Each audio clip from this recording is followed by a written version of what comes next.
সারা দেশব্যাপী আনসারদের এক দফা দাবি নিয়ে আন্দোলন চলমান। টাঙ্গাইল প্রতিনিধি কামরুল আমিনের প্রতিবেদন। আজ সারা বাংলাদেশের ন্যায় টাঙ্গাইলেও চলছে তাদের দাবি আদায়ের আন্দোলন। টাঙ্গাইল শহরের উদ্যানে আন্দোলনে অংশ নেওয়া আনসারদের অবস্থান নিতে দেখা যায়।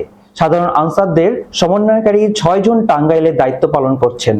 সমন্বয়কারীদের সাথে কথা বলার চেষ্টা করলে তারা কেউই সরাসরি কথা বলতে রাজি হননি। সাধারণ আনসারদের সাথে কথা বলে জানা যায়, তাদের একটি দাবি হচ্ছে সাধারণ আনসারদের চাকরি জাতীয়করণ করতে হবে।